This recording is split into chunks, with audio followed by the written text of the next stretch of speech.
Welcome to EPG Pathshala. I am Dr. Vibha Hedu. I am an assistant professor at OP Jindal Global University, and I am also a assistant director for the Center for Victimology and Psychological Studies. I am going to speak on the module Repeat Victimization. The learning outcomes for the module is to make the learners understand the concept of repeat victimization and empirical data to grasp its seriousness, to acquaint the learners with the crimes causing re-victimization and its hidden consequences, to also make the learners understand how repeat victimization impacts the victim and its role in further consequences, and how to prevent such crimes. When a person is victimized directly by a crime, he or she may suffer seriously. Direct victimization is when a person who is injured, killed or threatened physically, economically or psychologically suffers harm. There is evidence demonstrating a high rate of repeat victimization, also known as re-victimization, which includes being victimized at least twice. Unequal social groups are also likely to suffer from repeat victimization. Research has shown high levels of repeat victimization on the basis of gender and race. Other factors are also equally important. For example, belonging to a different caste, staying in a different area. The crimes such as domestic violence, sexual violence, child abuse and property crimes are known to have a history of repeat victimization. But not necessarily all victims of repeat victimization are powerless. I am also going to talk about domestic violence in terms of different crimes, how that leads to a repeat victimization of the victim. Types of crimes involving repeat victimization and the impact on the victims. Domestic violence is one of the crimes which is known to have a history of a repeat victimization. It not only includes homicide and physical assaults, but also includes verbal, emotional, psychological and sexual abuse, as well as economic or financial deprivation. Women are repeatedly victimized in domestic spheres by her husband-in-laws and at times by her own family members. It is therefore, we have to bear in our mind that survey research only gives a tip of the iceberg, whereas the statistics collected by NCRB, that is National Crime Records Bureau, are only give you a very less picture of what actually happens. Because women, especially those who are caught in the domestic violence, they don't only suffer violence at once. It is just not one event, but it is number of events leading to a continuum of violence. Women's lived realities of domestic violence and the amount of repeat victimization they suffer are never captured.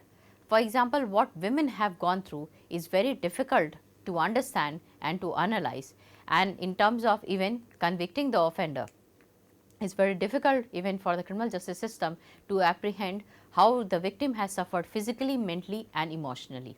This case was registered after, and if at all, if there are some cases which are registered after a long time, it becomes very difficult for a police officer to understand as to what kind of domestic violence the victim might have gone through. Domestic violence has its different forms. For example, this also can be termed as domestic abuse, spousal abuse, battering, family violence and intimate partner violence. It is also defined as a pattern of abusive behavior by one partner against another in marriage, dating or family, or even cohabitation, for example, live-in relationship. It includes various forms, for example, physical aggression or assault such as hitting, kicking, biting, shoving. Shoving is pushing roughly. Restraining is preventing someone from doing something or keeping that person under limitations. Slapping, throwing objects or even giving threats to the victim, and controlling or domineering, that means asserting one's will over the other, dominating, passive or covert abuse, that is also called emotional abuse. It becomes very difficult to understand what kind of emotional abuse can be perpetrated by the offender on the victim, because there are certain crimes, certain forms of domestic violence which is very difficult to apprehend and understand. Although women and men both experience domestic violence, but nonetheless the significant levels of such violence are actually mostly experienced by the women. Lifetime experience of domestic violence of women varies between the age of 16 and 59, whereas some victims are known to actually suffer in the later stages of life. Men also have suffered from the effects of domestic violence, but there has been very few cases that has been reported. Female victims had a higher level of repeat or oblique multiple victimization, about half of females being assaulted 3 or more times as against a third of males. The average number of physical assaults was similar at 5.2% for females and 5.0% for males. Women are more likely to be injured and men are less likely to report serious injury or acts of domestic violence. In India, data on protection of women from Domestic Violence Act 2005 has been collected for the first time in 2014. A total of 426 cases were reported under this act during 2014. Kerala 140 cases, followed by Bihar 112 cases, Uttar Pradesh 66 cases, Madhya Pradesh 53 cases and Rajasthan 17 cases have reported the maximum of such cases during 2014. These 4 states together account for 91% of total such cases reported alone in 2014. The cases of cruelty by husband or his relative in the country have increased by 3.4% during 2014 over the previous year, and most of these cases were reported in West Bengal, followed by Rajasthan and Uttar Pradesh and also Assam. These 4 states again account for 48.2% of total such cases. The highest crime rate, 62.1%, was reported from Assam compared to the national rate at 20.5%. Crime in India 2014. Now, the impact of victim physical and psychological impact. The effects of domestic violence are frequently long term and include psychological, emotional, physical and financial effects. Domestic violence may cause victims extensive mental injury which may impede their growth and their ability to work or support themselves. At least 50% of women who access mental health services have been abused. Psychological effects include changes in victims' attitudes such as the inability to trust men. What happens when the victim suffers from a domestic violence? The whole world loses its color for the victim and the victim finds it very hard to cope up with the aftermath of crime. Those who have been repeatedly victimized and have been associated with a abusive partner for a long time. Research has demonstrated that abused women frequently blame themselves for not leaving the abusive partner. They become so dependent. Yes, if there is also a they are dependent financially on their partner and there are also children involved, they find it very difficult to leave their partner. Such self-blame is also reinforced by the abuser blaming the victim, as well as the cultural norms that place responsibility on women to forge successful relationship. The more orthodox the society, the more onus is placed on the victim for not keeping up with the family, for not keeping the family intact and not fulfilling all the desires of the men. Victims also experience emotional effects such as increased fear of their abusive partner as well as fear of further abuse, which may generate nervousness and anxiety. That means leading to uneasiness, fear and extreme anger may also be experienced by women who have been severely abused. They have a sudden burst of anger.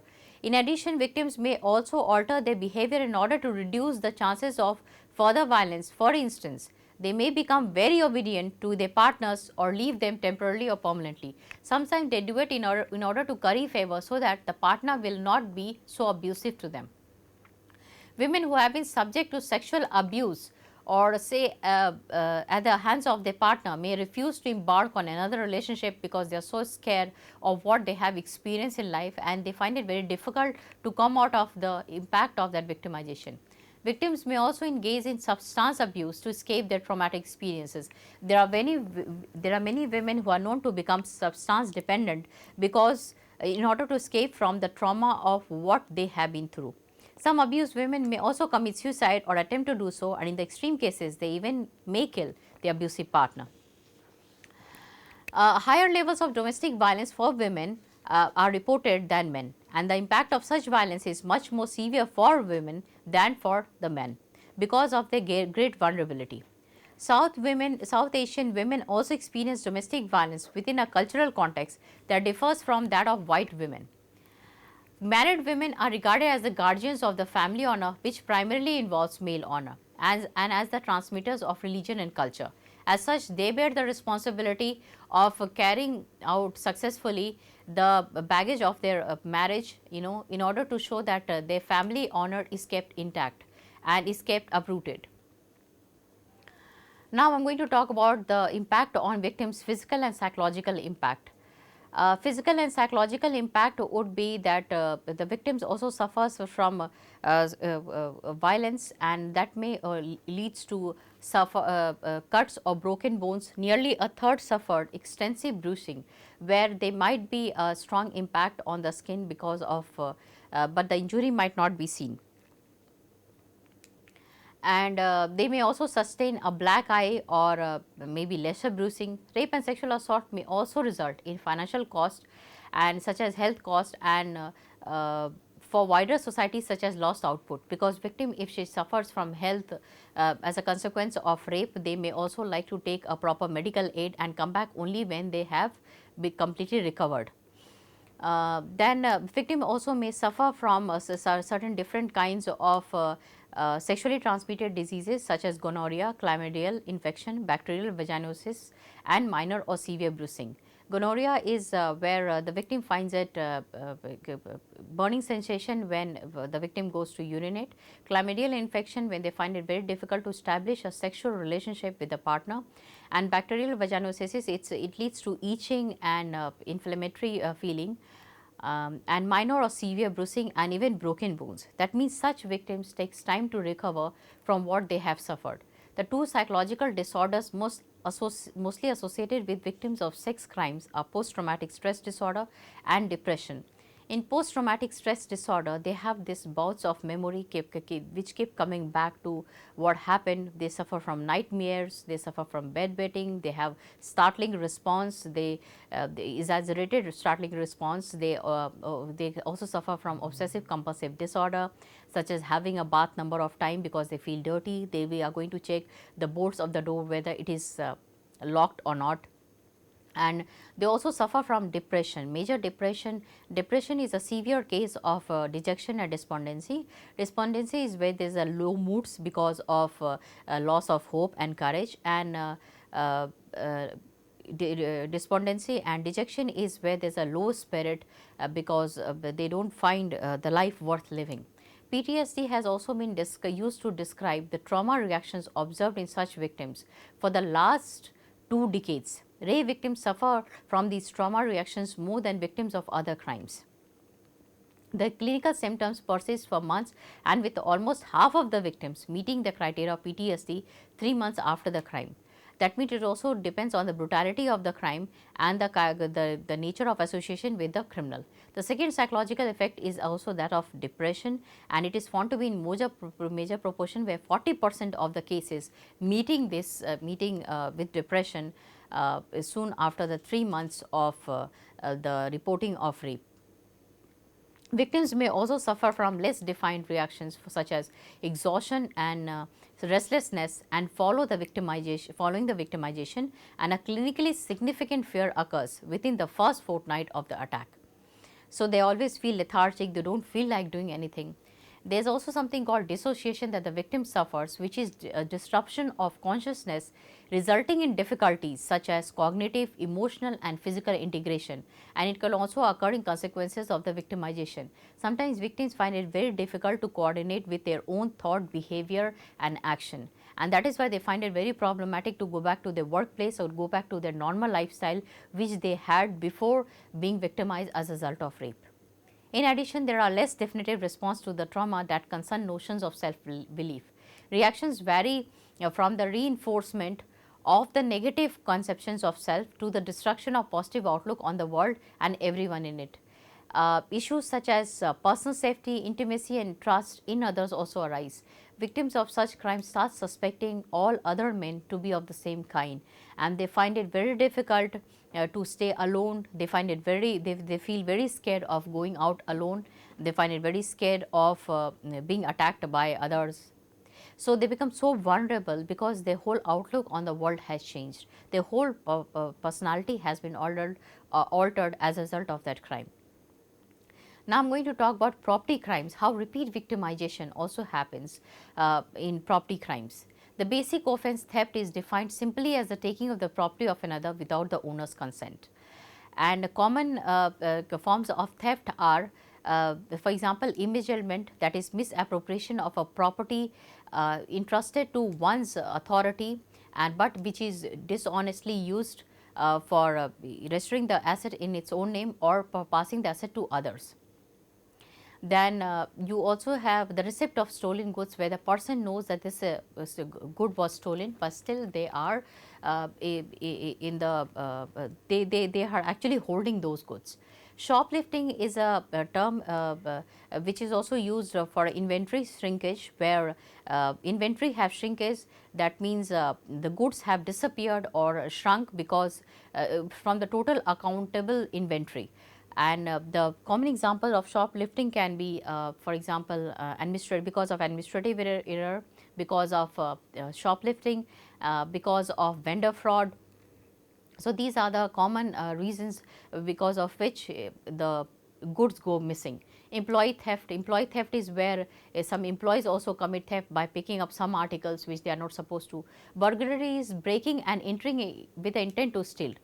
Robbing is where they actually use a threat or a force to commit felony. Forgery and auto theft, vandalism, fraud and arson are also one examples of theft. Now I am going to talk about vandalism. It involves the willful destruction of property without the consent of the owner or agent of the owner.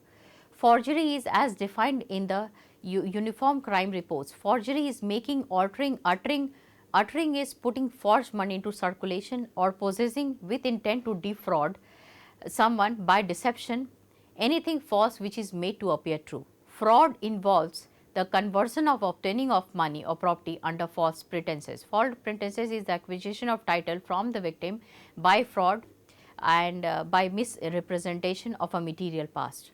Burglary is the unlawful entry of a structure in order to commit a felony or theft, may include actual forcible entry, unlawful entry or attempted forcible entry. Larceny is the same as theft,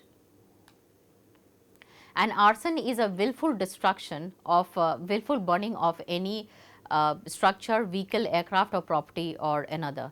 Arson is a special case where people derive pleasure from committing from burning any structure. Now, magnitude of problem, especially for property crimes, is known to have caused government a huge amount of loss.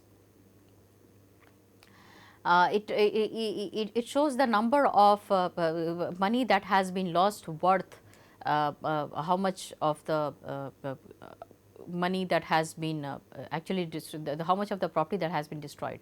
Properties worth rupees 7,51,482 lakh were stolen during the year 2014, and properties worth 1,57,552 lakh were recovered. The percentage of recovery of stolen properties during the year 2014 was 21%, which is higher than the previous year recovery percentage. The net value of properties lost or stolen decreased by 56.8% over 2003. So, we can very well understand, how much of the property has property damage has caused loss to the government as well as to the public. Now, I am going to talk about two theories that explain the reasons for repeat victimization. First is rational choice theory. At a micro level, rational choice theory attempts to explain human decision making.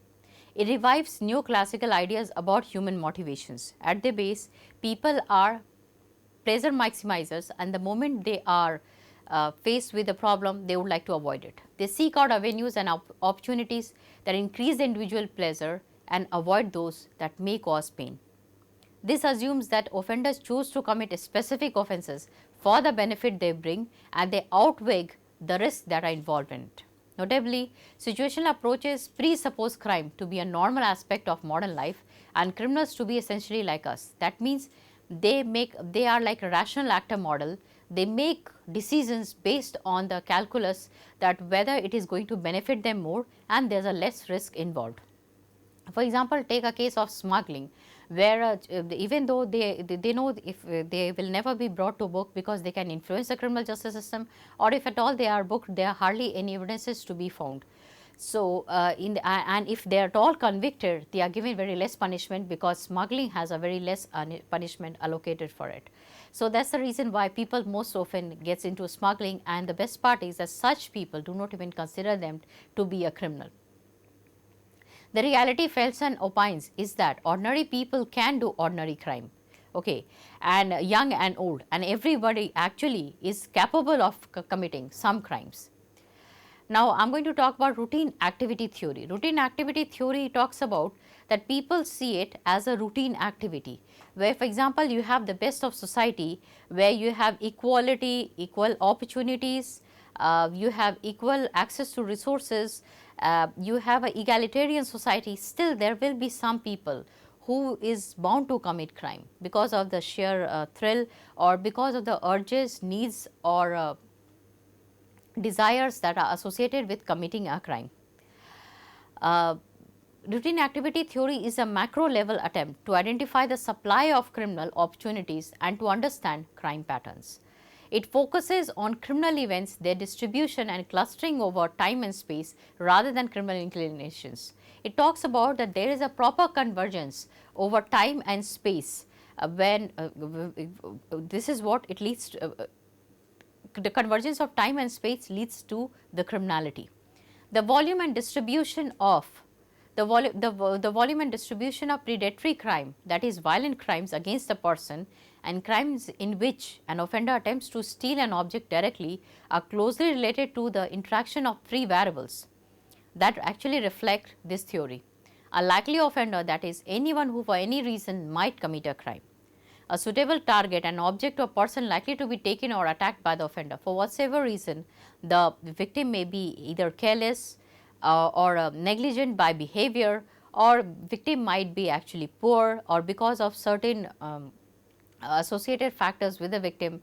For example, the person who might be a senile person or may even be a paranoid or hysterical person are likely to be targeted, or by virtue of being a small of a small age, or of also by being a virtue of belonging to a particular gender, maybe it is a female children or male children.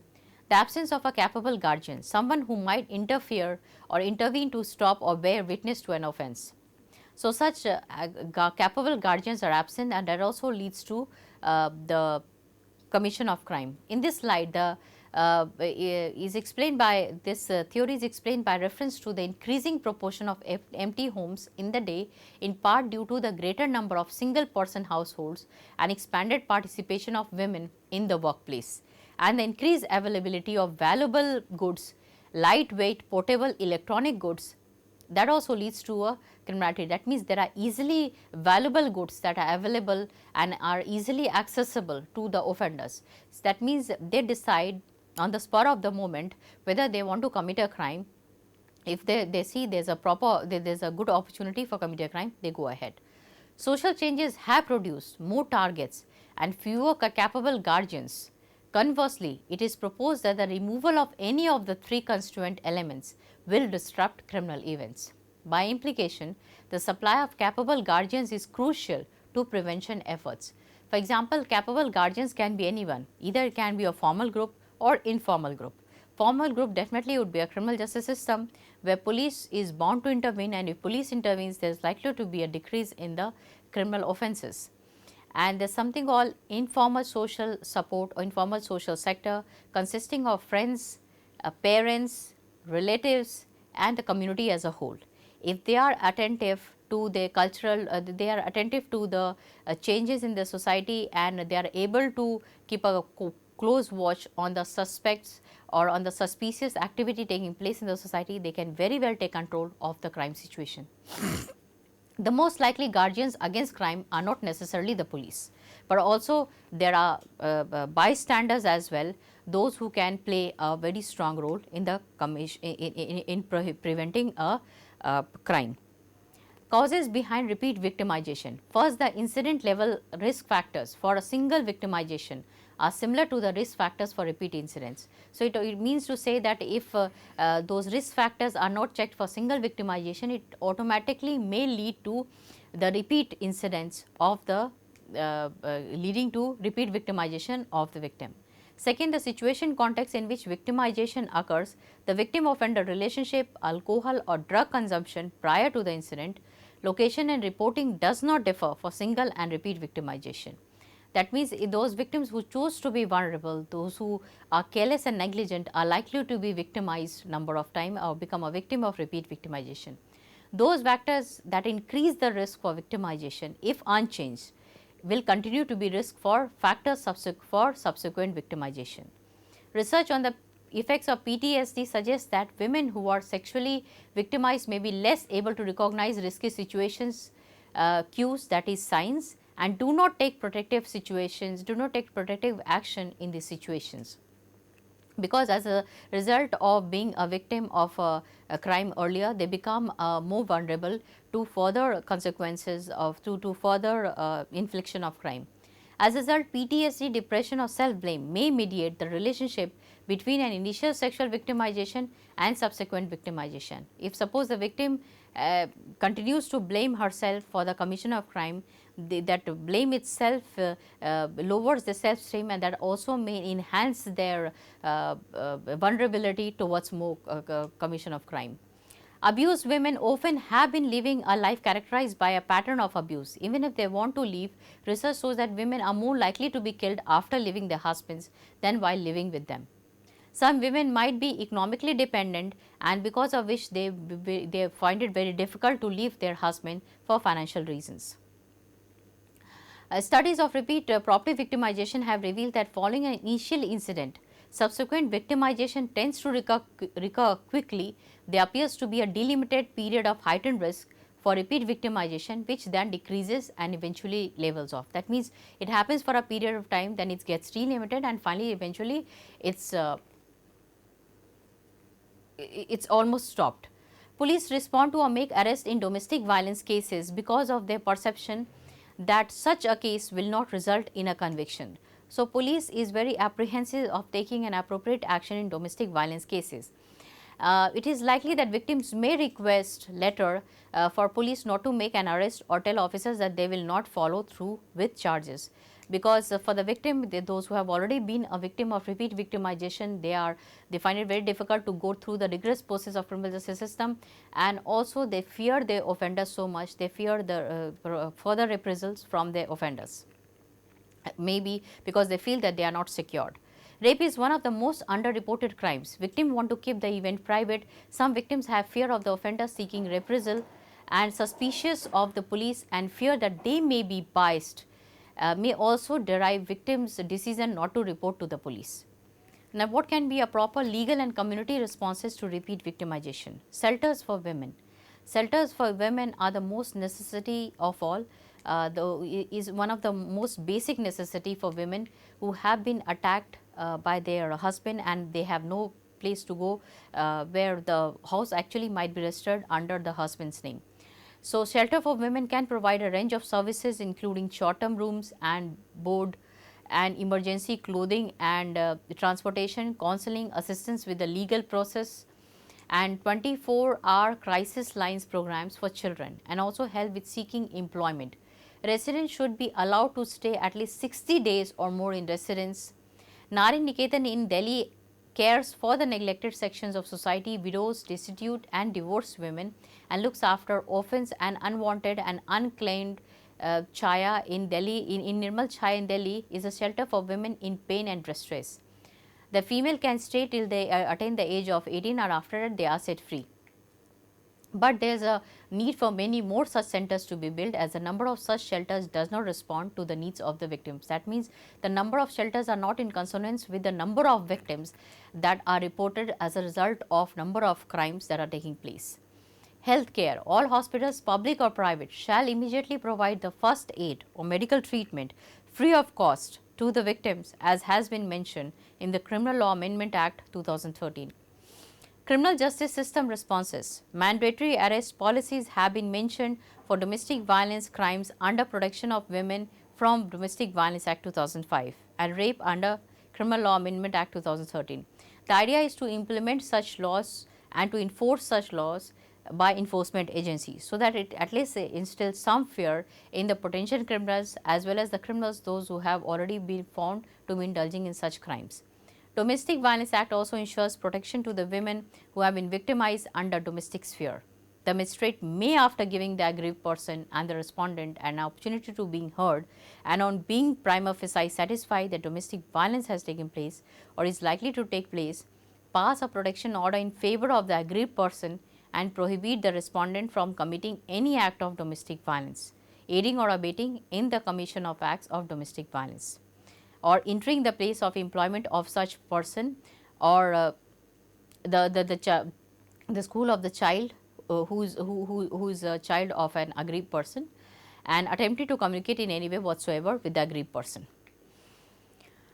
It also talks about that sexual history of victims should never be asked, as it causes humiliation to the victims. This leads to victim blaming for the crime. Women should be treated with dignity and respect during the court proceedings, and justice should be rightly served. Victims should be properly compensated for the loss. That means it should be enough to meet the medical expenses as well as the health cost, as well as the compensation should be enough for the long-term rehabilitation of the victim as well as her dependents. Police should be prompt in recovering the lost or stolen properties. Now, what are the prevention strategies for a repeat victimization? Prevention efforts targeting the situational factors that are related to the single victimization may also be effective at preventing repeated episodes. Now, for example, where the victim might be taught some self-protective measures employed by women are empowering, as they are able to prevent repeat victimization. That means the moment they know that the person has done once, and they can anticipate that it may happen second time or third time, they can take a proper action and inform the authorities, inform the neighbors or relatives who might bring the case to the criminal justice system. Research has also shown that one of the key elements for reducing opportunity for victimization is capable guardianship, where people should be made aware of that such crimes are very serious, are likely to hamper the life of the victim, to in fact destroy the future life of the victim. They should be sensitive towards it. Once the victim reports the crime to them, they should take a proper action to them rather than dismissing the crime as a whole. Based on routine activity theory, capable guardianship such as neighbors, friends and bystanders can make huge difference in warding off evils such as sexual victimization, property victimization, by becoming ears and eyes of police through active participation in neighborhood watch programs, and also playing a affirmative role in informing the police about crime in the society. Any suspicious activity or suspicious person engaging in surveillance of the streets as well. Informal social support provided by family, friends and members of the community are both commonplace and valuable to crime victims. Also, based on rational choice theory, prevention should be also aimed at altering decision making processes so as to increase the risk efforts involved in the commission of a crime. Now, for example, and decrease any rewards associated with it. For example, you talk about marking the property, and there should be a proper remote sensing of the property. Then there should be new techniques used for bolting the door, and there should be more use of a plastic money, so that the victim offenders do not have an easy access to commit property crimes. There can also be some people who can be used as a proper resource of human reservoir, for example, nurses, clergy, student volunteers, police officers, those who actually can be used for counseling the victims, for providing legal as well as legal information, as well as information relating to the rights of the victims, and whom to approach, how to approach, and how to file a compensation claims. These things can be helped by pulling these human resources. There are many interpersonal, and now I am going to go to the conclusion, talking about why interpersonal crimes that bear the history of repeat victimization is well hidden from public, because public is not aware, they are not sensitized enough. So, it is a high time that they should be sensitized to understand that such crimes are commonplace, and if it is not checked, and if victims have to repeatedly bear the consequences of such crime, they find it very difficult to recover from such crimes, recover from the trauma of such crimes. It is all the more problematic when victims for various reasons do not want to bring such cases for public justice, because they fear that they will also be judged on the same ground. The few cases which actually make it to the police, again police dismiss it as a matter of a family affair, and that also puts down the victim, and victim loses a complete confidence in the criminal justice system. Victimization has harmed victims in manners that it becomes very difficult to recover from it physically, mentally and psychologically. Therefore, it is very important that criminal justice system takes these crimes seriously, respond to victims with immediate effect, so victims will be able to trust the system. All other service providers should be prompt in taking care of needs of such victims. Victims of interpersonal crimes and property crime should be adequately compensated for the loss and harm suffered. The society can cope up with crimes only when it takes its victims seriously and repairs their harms predominantly. Thank you.